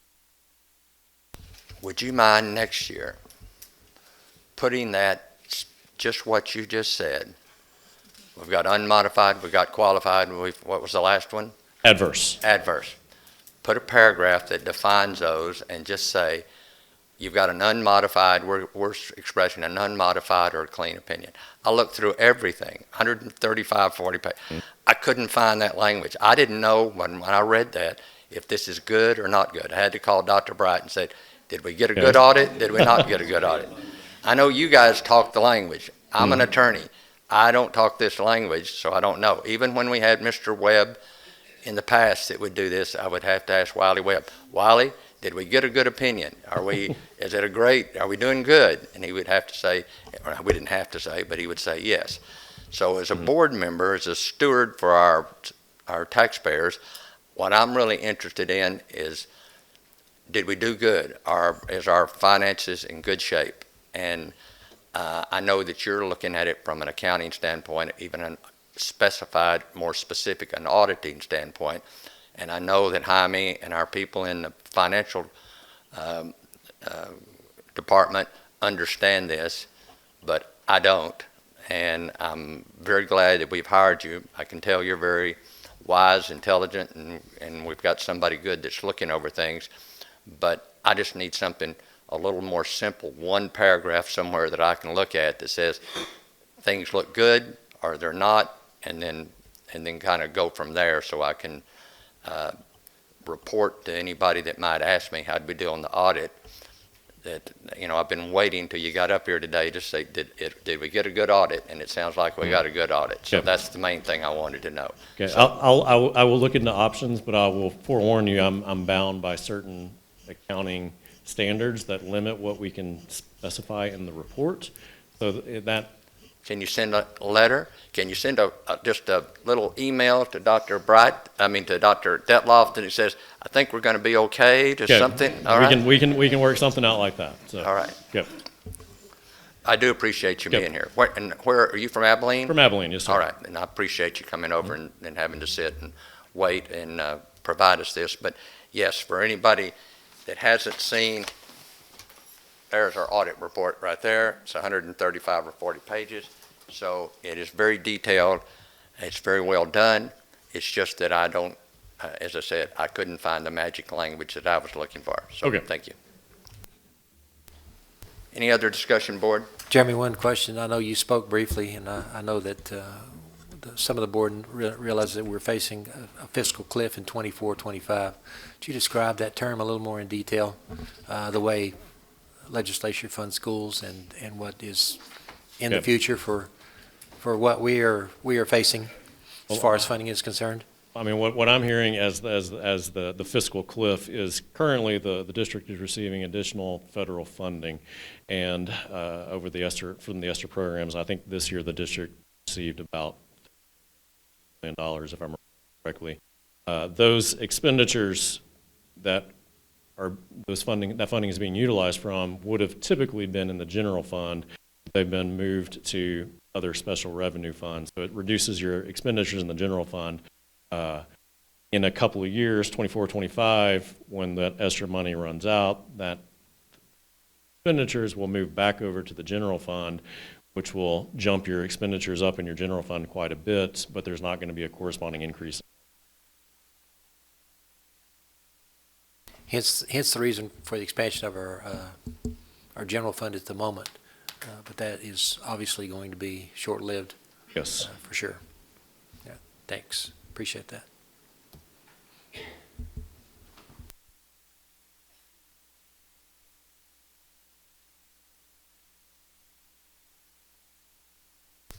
If we have no other questions, I appreciate you being here and tell other members of your firm we appreciate all the work you've done for our district. Thank you very much. All right, next we need to consider bills, accounts, and financial statements. All right. Is that an action item? I'm sorry. All right. All right, then, after hearing the report, we do need a motion to approve the audits. Mr. Parker, I would move to approve the August 31st, 2022 annual financial report and the auditor's opinion. All right, and I will second that. So, you want it, Gerard? Yeah, I second. All right, then Gerard gets a second. All right. I did not hear you. I did not hear you. All right. All right, we have a motion by Mr. Dindal, second by Mr. Gallegos to approve the audit report for 2021-2022. Is there any other board discussion? Is there any public comment? If not, all in favor say aye. All opposed say no. Motion passes. Thank you again. All right, now we'll consider bills, accounts, and financial statements for November 2022 and December 2022. That's something that we discussed last week, that we usually keep this on the action item each time. Mr. Dindal, you're usually the one that will make a motion on this. Yes, sir, Mr. Parker. As you mentioned earlier, we reviewed both these reports in our pre-agenda meeting last week. And in addition to that, as I do make the motion to approve the bills, accounts, and financial statements for November 22 and November 22 and December 22. All these reports that we have reviewed and the fiscal information that's contained with them is on our website, free for your nightly viewing or reading, and in our effort at transparency. And I will second that. So we have a motion by Mr. Dindal, second by Mr. Parker, to consider bills, accounts, and financial statements for November and December 2022. Is there any other board discussion? Is there any public comment? I'll call it for vote. All in favor say aye. All opposed say no. Motion passes. Then we have two other amendments, Mr. Dindal, that'll be coming up. That'll be similar to what you just said. We have a considered proposed amendment for district official budget general fund. Do I hear a motion to approve? Mr. Parker, again, we are moving funds within functions to maintain our balanced budget. And if you give me a moment to get to that page, I recommend for the approval of general fund budget amendment for January 17, 2023 with changes to function codes which result in no monetary differences. I'll second. There's a motion by Mr. Dindal, a second by Ms. Mizell Flint to approve this agenda item. Is there any other board discussion? Any public comment? If not, all in favor say aye. All opposed say no. Motion passes. And lastly, consider proposed amendment of district official budget, Child Nutrition Fund.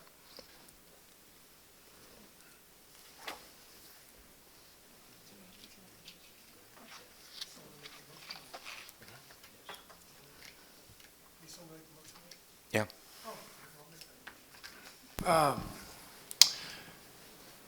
I move to approve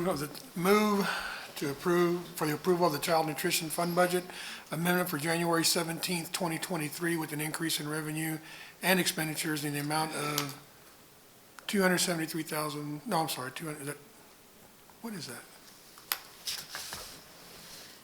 Yeah, 273,430.01. My apologies. I'll second that, Mr. Parker. Okay. So we have a motion on this that agenda item to amend the district official budget for Child Nutrition Fund by Mr. Gallegos and a second by Mr. Dindal. Is there any other board discussion?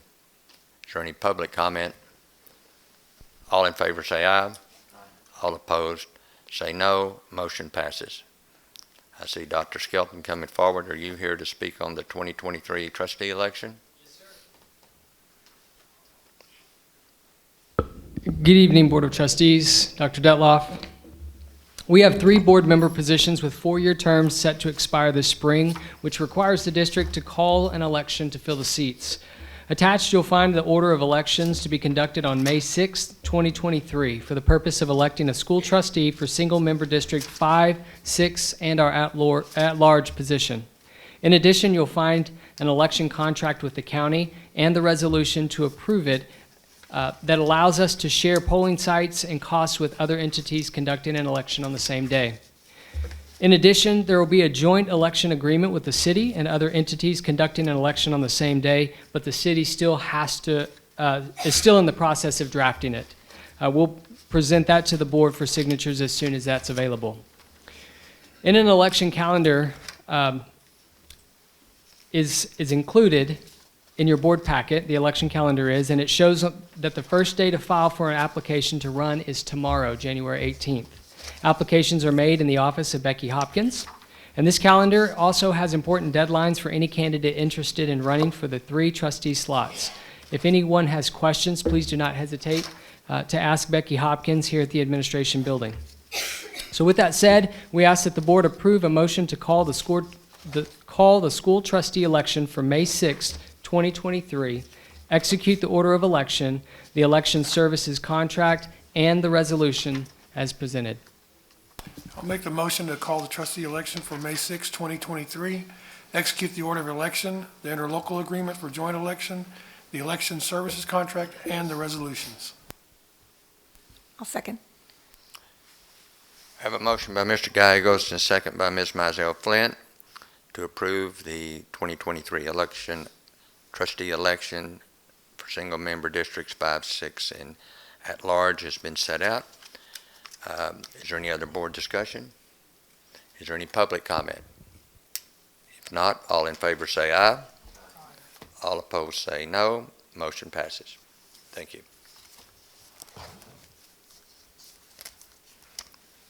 All right, this will be for Ms. Taunton and Dr. Huddleston. Consider 2022-2023 District and Campus Improvement Plan Performance Objectives.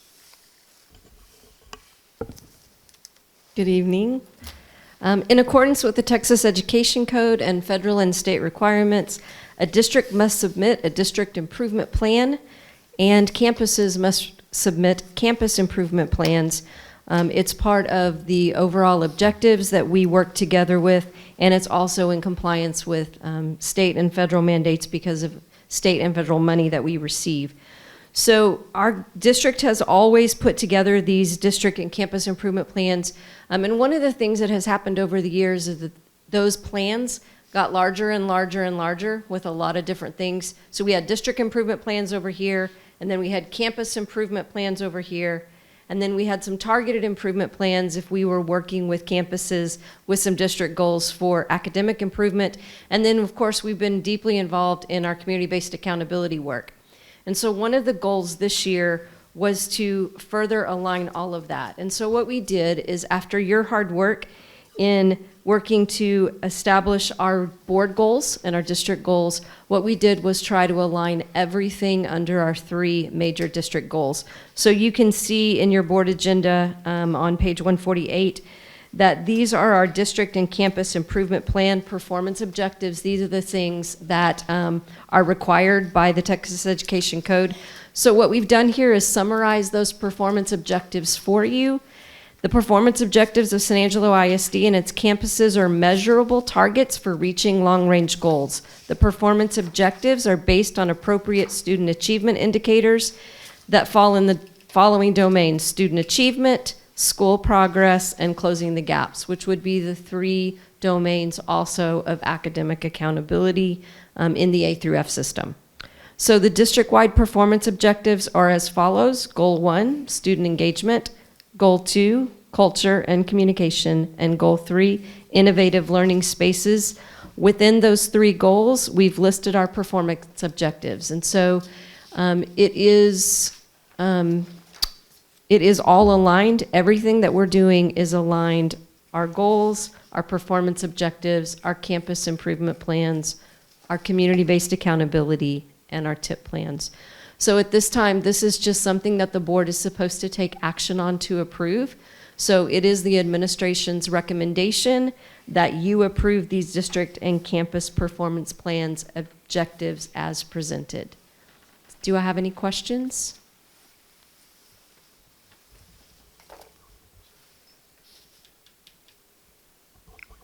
No questions? Anyone want to make a motion? I'll make a motion. Okay. Just pick that right there. I'll go ahead and make a motion to approve the district improvement plan and campus improvement plan goals and objectives for school year 2022 and 2023. I second. All right. We have a motion by Mr. Gallegos and a second by Ms. Duncan to approve this agenda item. Is there any other board discussion? Is there any public comment? If not, all in favor say aye. Aye. All opposed say no. Motion passes. Thank you. Thank you, Dr. Elliston. Mr. Ketchum, consider purchase of buses.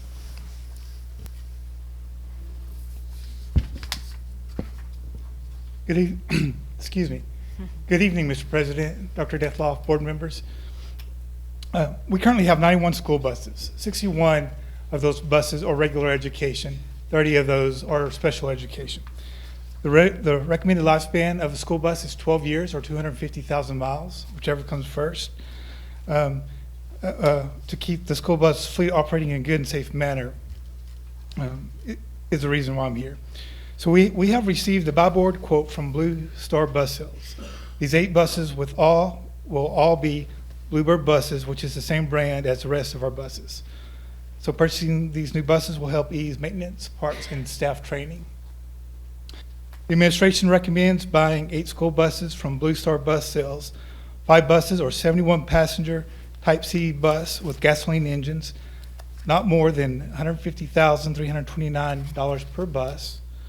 1 71 passenger Type C bus with gasoline engine and a wheelchair lift, not more than $168,567.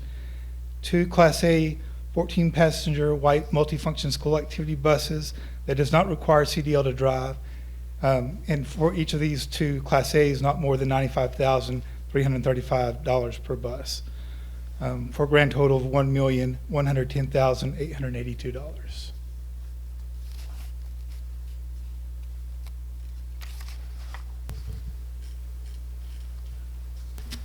Mr. Parker, we discussed this at our pre-agenda meeting at length, and in order to keep within the limits of a 12-year lifespan and a 250,000 mile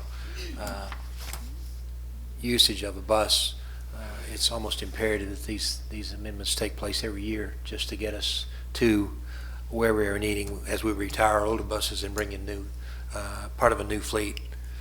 And so with that, I'd make the motion that we buy 8 buses, from Blue Star Sales.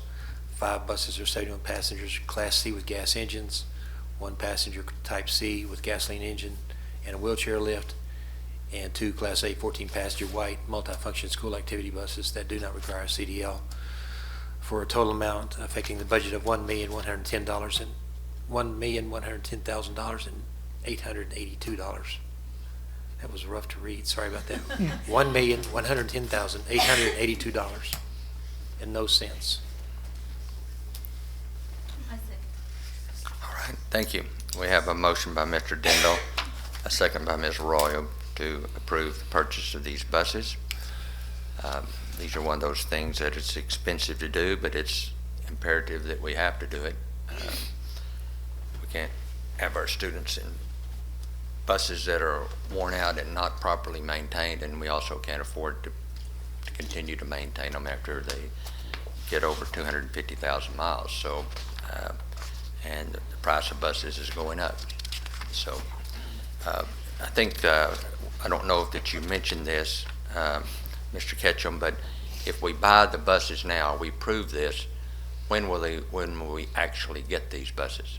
Well, so they're telling us it's about 270-day window. So this last cycle we bought buses. It took 14 months from the time we took delivery. So then they were saying it was a 180-day delivery. So now they're saying it's 270-day delivery. It's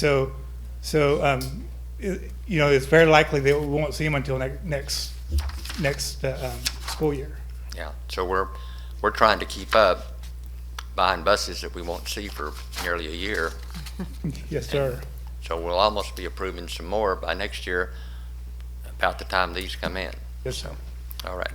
Real quick, Max. I didn't ask you this last week, but the 8 buses that we're getting right here, what are we going to do with? We're going to keep those other 8 that we're replacing, right?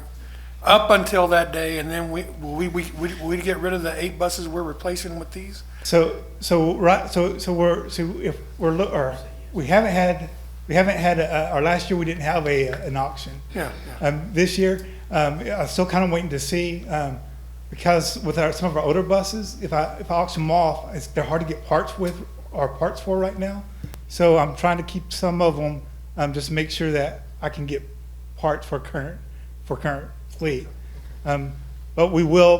But at some point we are going to auction some off. All right, so we've had a motion and a second. Any other board discussion? Any public comment? If not, all in favor say aye. Aye. All opposed say no. Motion passes. Thank you, Mr. Ketchum. All right, Dr. Gomez, you're up again. Consider approval of innovative courses for high school.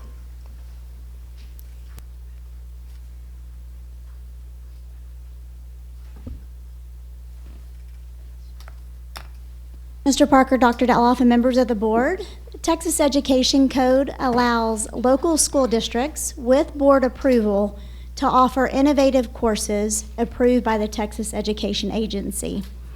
For the 2023-2024 school year, we are seeking approval for 2 new innovative courses as part of our career and technical education pathways for high school.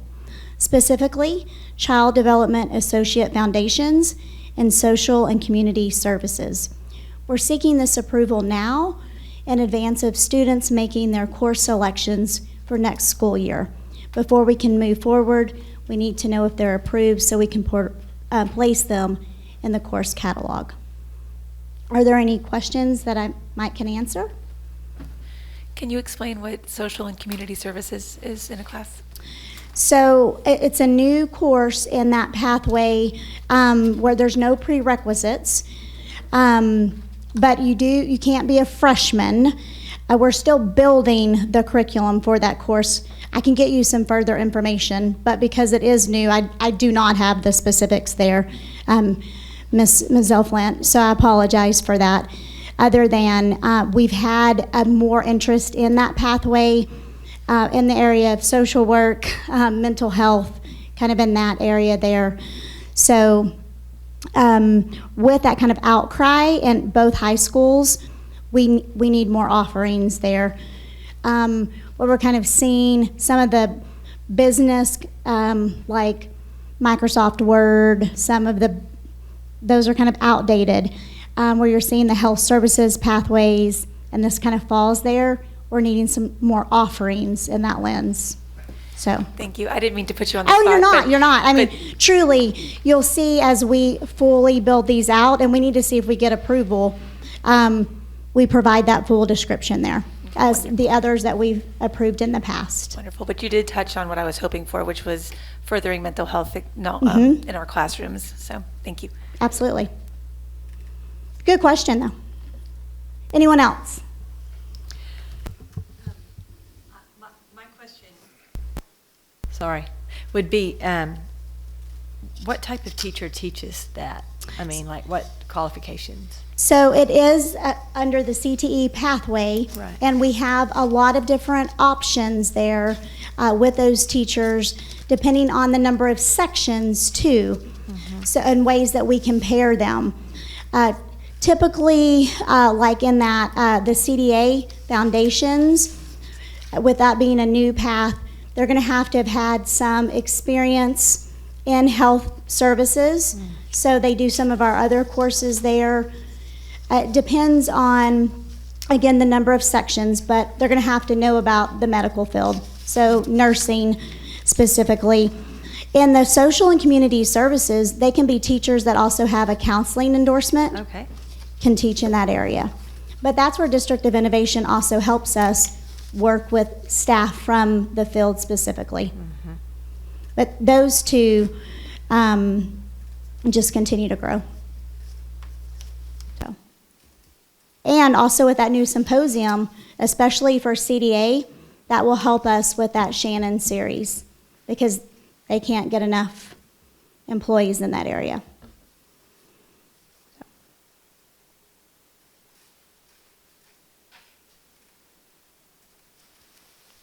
Any other questions?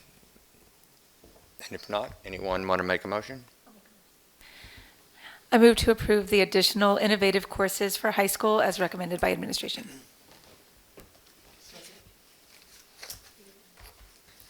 All right, Ms. Duncan beat you. All right. Have a motion by Ms. Mizell Flint and a second by Ms. Duncan to approve the agenda item to approve innovative courses for high school. Is there any other board discussion? Is there any public comment? If not, all in favor say aye. All opposed say no. Motion passes. Let me mention this to whoever I need to mention it to, admin. Something that I don't think I remember a report of recently, and whoever our director is at our Kate School, could we get a report? Just generally, the two things I would be interested in is how many students are we servicing and the courses. I think that would be good that we have that at a regular agenda item so that, again, it lets the public know what we're doing with our Kate courses. But the other part has to do with this. I know many of our students in our Kate courses get certificates, get license, get certifications, and what I'm trying to see is there a link that once they get those licenses or certifications, is it fitting needs that we have in our community that those students are being able to get jobs? Yes. Are we linking what we're teaching with the needs of our community? So I'd like to hear more about that because I have people ask me sometime about those things. All right? All right, with that said, we've covered our agenda items. Our announcements is that our Finance and Pre-Agenda Workshop for February is February 13th, and our regular board meeting for the public, this may not be announced yet, but the meeting has changed from February 21st to February the 27th to accommodate that we had some board members that couldn't come on the 21st that will be able to come on the 27th. And with that said, we're going to recess, go into executive session for a few minutes pursuant to Texas Government Code 551.072 real property, and 551.074 personnel matters.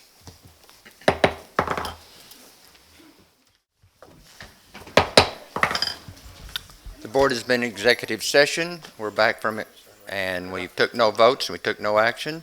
And with that, the meeting is adjourned. Thank you for being here.